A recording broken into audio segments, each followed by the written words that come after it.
Programme news watch میں ایک بار پھر آپ کو ناظرین خوش آمدید کہتے ہیں، اور پروگرام کے اس مرحلے میں ہم بات کریں گے کہ کس طرح سے ملک کے مختلف حصوں میں اور خصوصی طور پر لاہور کے ایک حصے میں انسانی صحت کے ساتھ کھیلا جا رہا ہے، اور کس طرح سے کھیلا جا رہا ہے کہ وہاں پر اس سلاٹر ہاؤس میں کس طرح سے جو مردہ حرام جانور ہیں ان کو پروسیس کر کے ان کو مختلف طریقوں سے ان سے تیل اور گھی حاصل کیا جاتا ہے، اور پھر کس طرح سے وہ تیل اور گھی ہم آپ تک بازاروں میں پہنچتا ہے اور پھر اس کا استعمال ہوتا ہے۔ یعنی یہ سب کچھ دیکھ کر انسانی عقل بھی حیران ہو جاتی ہے کہ یہ کیسے سب کچھ کیا جا رہا ہے۔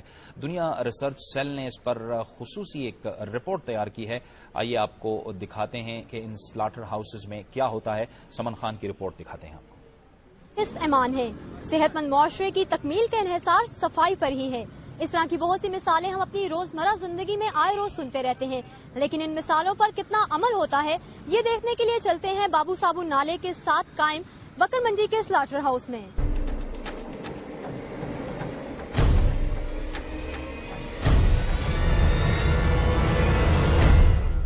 بکرے اور گائے تو ایک جگہ، اگر آپ کا کتا یا گدھا بھی مر جاتا ہے تو اسے فضول مت سمجھیں، بلکہ اس کے مردہ جسم سے بھی پیسے کمائیں۔ یہ پیغام ہے مردہ جانوروں کی چربی سے تیل نکالنے والوں کا۔ دنیا ریسرچ سیل اور محکمہ ماحولیات کی ٹیم نے جب بکر منڈی مصباح خانوں کے گرد و نواح کا دورہ کیا تو معلوم ہوا کہ یہاں مردہ گدھے، کتے، چوہے اور دیگر مردہ جانوروں سے نکالی گئی چربی کو پگھلا کر تیل نکالا جاتا ہے، جو مضر صحت اشیاء بیچنے والوں کا کاروبار چلانے میں مدد دیتا ہے۔ اس کو زیادہ تر لوگ جو نا وہ ڈبوں پیپوں میں ڈال کے مختلف بیچ دیتے ہیں۔ اس کو لوگ مس یوز کرتے ہیں مختلف، جیسے جلیبیاں اور چپس وغیرہ کے لیے، اور جو بہت ساری جو چیزیں جو نا جیسے چرگا وغیرہ کر لے اس کے استعمال ہو رہی ہیں۔ دہی، جیلی، ٹافیوں، کھانے کی مختلف اشیاء، ادویات، لپسٹکس اور دیگر کاسمیٹکس میں استعمال ہونے والی جیلاٹن بھی شہریوں کی صحت کے ساتھ کھیل کھیلنے والے یہی بیوپاری تیار کرتے ہیں۔ یہاں مردہ جانوروں کی جلائی گئی ہڈیوں کے صفوف سے جیلاٹن بنائی جاتی ہے۔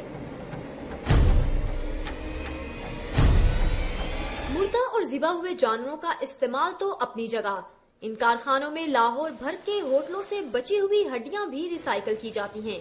استعمال شدہ ہڈیوں اور گوشت کو دھوپ میں پھیلا کر خشک کیا جاتا ہے، پھر انہیں مشین میں ڈال کر تیل نکالا جاتا ہے، جس سے برتن اور کپڑے دھونے والا صابن اور سرف بنایا جاتا ہے۔ استعمال شدہ ہڈیوں اور گوشت کو ابالنے سے نکلنے والے کیڑوں سے نظریں چرائے یہاں کام کرنے والے افراد اسی فضلہ سے چربی نکالتے ہیں۔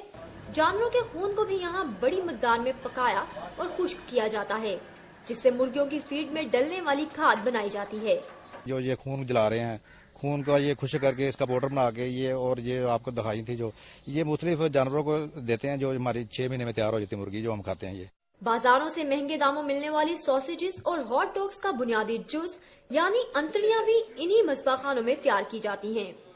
بدبو اور گندگی کی پرواہ کیے بغیر یہ لوگ چھوٹے جانوروں کی انتڑیوں کو دھونے کے بعد نمک لگا کر محفوظ کرتے ہیں، اور بڑے جانوروں کی انتڑیوں میں ہوا بھر کر انہیں سکھایا جاتا ہے، اور پھر انہیں بیرون ملک برآمد کیا جاتا ہے۔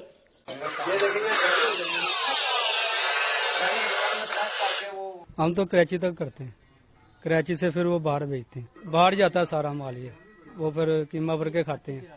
اس تمام عمل کے دوران ان مذبح خانوں سے نکلنے والا فاضل مادہ نالیوں میں بہہ جاتا ہے، جو آخر میں بابو صابو نالے میں جا گرتا ہے۔ آبادی میں قائم ان مذبح خانوں سے اٹھنے والا دھواں اور بدبو آس پاس کے مکینوں کے لیے بھی پریشانی کا باعث ہے۔ مجھے ٹی وی ہو گئی، بچے ہمارے بیمار رہتے ہیں، ہمارے والد صاحب کو ٹی وی ہو گئی، ہماری مشیرہ کو ٹی وی ہو گئی۔ شکایت وغیرہ کی ہے میونسپل وغیرہ سے، تو کوئی ایکشن نہیں لیا ہوں۔ گو کہ لاہور کی آبادی میں قائم ان مذبح خانوں میں حلال و حرام ہر قسم کے جانوروں کے تمام اعضاء کو مختلف استعمال میں لایا جاتا ہے، جو کسی نہ کسی طرح ہماری روزمرہ استعمال کی اشیاء کا حصہ بنتے ہیں۔ حکومتی عہدیداروں کی جانب سے مذبح خانوں کو رہائشی اسکیموں سے دور منتقل کرنے اور ان کارخانوں میں سائنسی طریقہ کار سے حلال جانوروں کے اعضاء کو استعمال میں لا کر شہریوں کے ساتھ ساتھ یہاں کام کرنے والوں کو بھی بیماریوں سے بچایا جا سکتا ہے۔ آپ نے اس رپورٹ میں دیکھا کہ سلاٹر ہاؤس میں کیا کچھ ہو رہا ہے اور کس طرح سے انسانی صحت کے ساتھ کھیلا جا رہا ہے۔ اس کے نتیجے میں جو تیل اور جو گھی بن رہا ہے وہ کس طرح سے بازاروں میں پہنچ رہا ہے اور پھر آخرکار یعنی الٹیمیٹلی جا کر وہ ہماری اور آپ کی خوراک کا حصہ بنتا ہے. اس حوالے سے بھی دنیا نیوز کے ریسرچ سیل نے ایک رپورٹ تیار کی ہے اور یہ رپورٹ بھی سمن خان نے تیار کی ہے. آئیے آپ کو دکھاتے ہیں کہ کس طرح سے ہم آپ تک یہ جو تیل وہاں سے نکالا جا رہا ہے کس طرح سے ہم تک پہنچتا ہے. دنیا ریسرچ سیل لاہور نے جب بکر منڈی مذبح خانوں کا دورہ کیا تو معلوم ہوا کہ یہاں حلال جانوروں کے ساتھ ساتھ مردہ گدھے، چوہے اور کتے جیسے حرام جانوروں کی چربی سے بھی تیل نکالا جاتا ہے، جو کھلے تیل کے نام سے دکانداروں کو سستے داموں بیچا جاتا ہے. شہریوں کی بڑی تعداد بھی پیکٹ والا مہنگا تیل خریدنے کی بجائے مارکیٹوں سے عام ملنے والے کھلے تیل کو سستا ہونے کے باعث ترجیح دیتے ہیں. ریل میں چلنے میں بھی آپ صوفی کا لے لیں ایک پیکٹ 1 کلو لیٹر کا، وہ آپ کو 140-150 روپے لیٹر دے رہے ہیں. وہ اسی سے ہم لے رہے ہیں، وہ ٹینکر وہ ہم 110 روپے کلو بیچ رہے ہیں. پبلک جو غریب ہے وہ ان کو جاری سوٹ ہی نہیں کرتی اتنی زیادہ مہنگائی. بازاروں میں فروخت ہونے والی کھانے پینے کی تلی ہوئی اشیاء بھی اسی غیر معیاری، سستے اور مضر صحت تیل میں بنائی جاتی ہیں. مضر صحت تیل کی حقیقت سے نظریں چرائے دکاندار اپنا کاروبار چلا رہے ہیں. سارا پتا ہے کہ کھلا تیل جڑا نا یہ جراثیم والا ہوتا ہے، اپنا وقت ہی پاس کرنا ہے نا، ان کو نہیں کچھ لبدا، مہنگائی بہت ہے. دنیا ریسرچ سیل کی جانب سے مذبح خانوں پر مارے جانے والے چھاپے کے دوران یہ بات بھی سامنے آئی کہ یہاں حلال و حرام جانوروں کے اعضاء کو مختلف استعمال میں لایا جاتا ہے، جس سے شہریوں کی صحت کو نقصان پہنچ رہا ہے.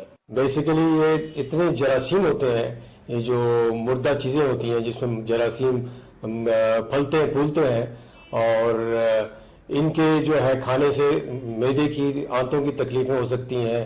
کرونک ڈائریا یعنی کہ آنتوں میں جو جلاب وغیرہ لوگوں کو لگ جاتا ہے وہ ہو سکتا ہے. حلال و حرام کا بلا تفریق استعمال اسلام کی روح سے بھی ناجائز ہے.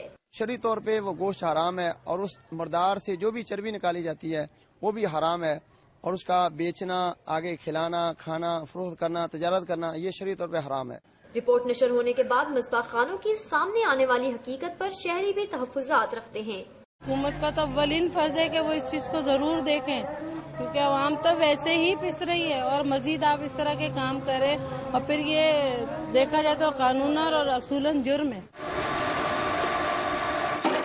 شہریوں کی صحت کے ساتھ کھیل کھیلنے والوں کا تعین کر کے دنیا نیوز نے تو اپنی صحافتی ذمہ داری پوری کی، لیکن اب دیکھنا یہ ہے کہ حکومت اس مجرمانہ کاروبار کو روکنے کے لیے کیا اقدامات کرتی ہے. کیمرہ مین اعجاز علی کے ساتھ سمن خان، دنیا ریسرچ سیل، لاہور. یہ رپورٹس چلنے کے بعد اب اطلاعات یہ آئی ہیں کہ لاہور کی انتظامیہ نے اس پر فیصلہ لے لیا ہے اور اس کے خلاف کارروائی کا آغاز کر دیا ہے. کس قسم کی کارروائی کا آغاز کیا گیا ہے اسی پر ہم بات کریں گے، اور اس کے لیے ہمیں جوائن کیا ہے ٹیلی فون